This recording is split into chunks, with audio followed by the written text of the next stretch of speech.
Hello everyone and welcome back to the channel. Today's video is an in-depth look at a fundamental but often overlooked aspect of road construction: slush removal and foundation preparation. This video is crucial not just for aspiring engineers but also for field supervisors and contractors who deal with road work regularly. Many road failures occur not because of issues with the paving material itself but due to poor subgrade preparation.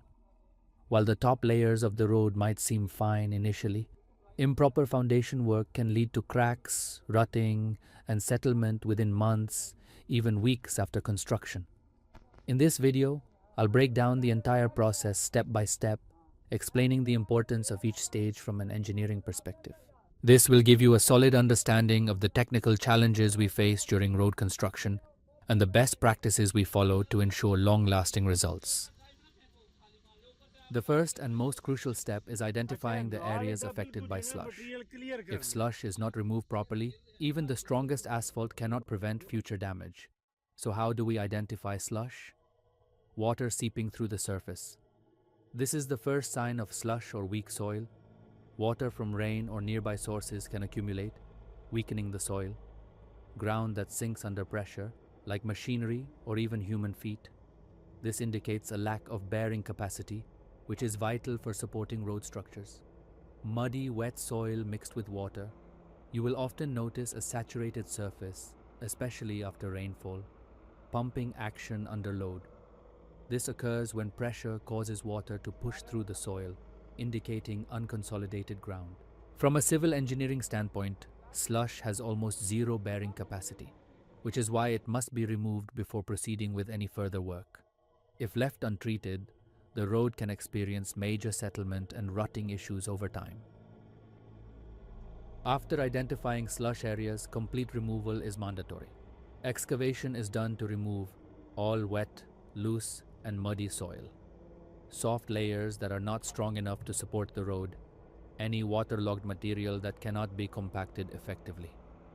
Here's a crucial point. Partial removal is unacceptable.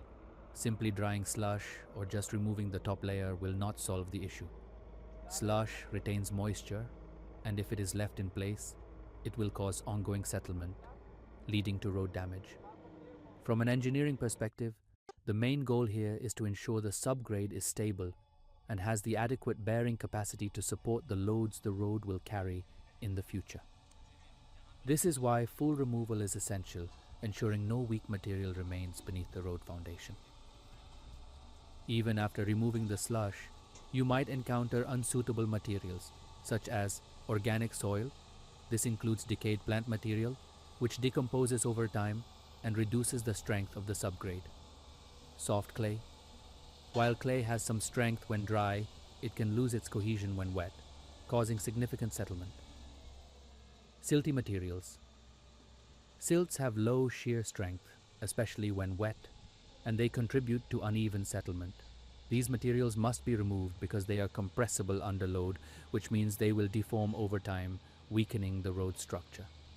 Excavation continues until stable and engineer-approved soil is reached. This ensures that the road is built on a solid foundation, avoiding future issues. Once the unsuitable materials have been removed, it's time to prepare the base for the rock fill. The preparation includes proper leveling of the soil surface to ensure uniform compaction, cleaning the base from any loose particles or debris that could interfere with the next layer, checking for water accumulation. If any water is left on the surface, it must be drained before filling. Water in the base layer leads to trapped moisture, which weakens the fill material and compromises the foundation's strength.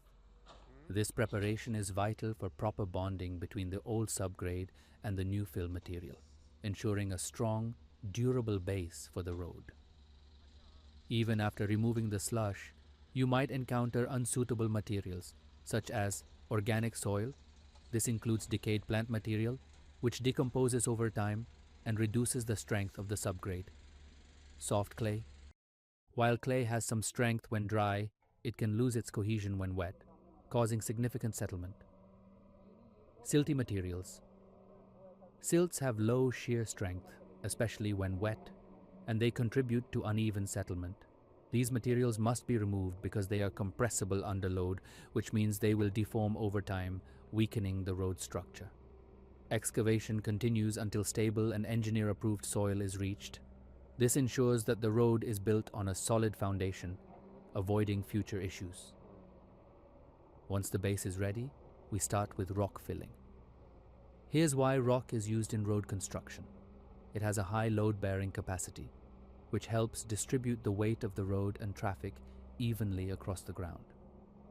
Rock fill allows for better drainage, preventing water from accumulating in the subgrade. It minimizes settlement, which is a common problem when using other materials like soil or sand. The rock fill is placed in layers. Larger stones are laid first to form the bottom layer. Once the larger stones are placed, smaller stones are used to fill the voids between them. The goal is to ensure a uniform layer that distributes loads evenly. Once the rock is placed, it's important to fill any voids left in the material to avoid future settlement. This is done by using smaller materials to fill the gaps between larger stones, minimizing the gaps by compacting the material during placement. This ensures better interlocking between the rocks, which increases stability, reduced compressibility of the fill, ensuring the foundation can withstand traffic loads over time. By the end of this step, the rock fill will provide a stable and reliable base for the road. After rock filling, a 20 cm thick filler layer is placed. This layer serves several purposes. It creates a uniform surface, ensuring that the next layer of pavement can be placed evenly. It locks the rock fill in place, preventing shifting of the stones. It prepares the surface for compaction and prevents excessive moisture retention. The filler material used is engineer-approved, graded properly, and free from any organic matter. The thickness of the layer is carefully controlled to avoid over-thick layers, which cannot be properly compacted. Next comes the compaction phase, where a sheepfoot roller is used. Here's why we choose this roller. Penetration. The feet of the roller penetrate deeply into the soil, compacting it at various depths. Ideal for cohesive soils. It's perfect for clay or silty materials, ensuring proper compaction.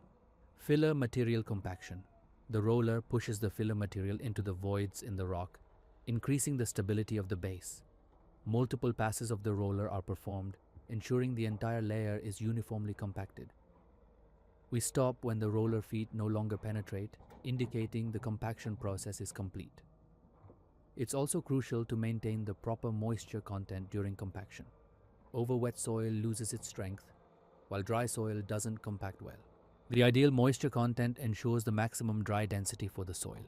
After initial compaction, final rolling is performed to achieve uniform density across the base layer, a smooth surface that's level and stable, better interlocking of the filler material and rock. At this point, the base layer is dense, stable, and ready to support the next layers of the road construction. Finally, we conduct a settlement test to verify the compaction quality and ensure the base is stable.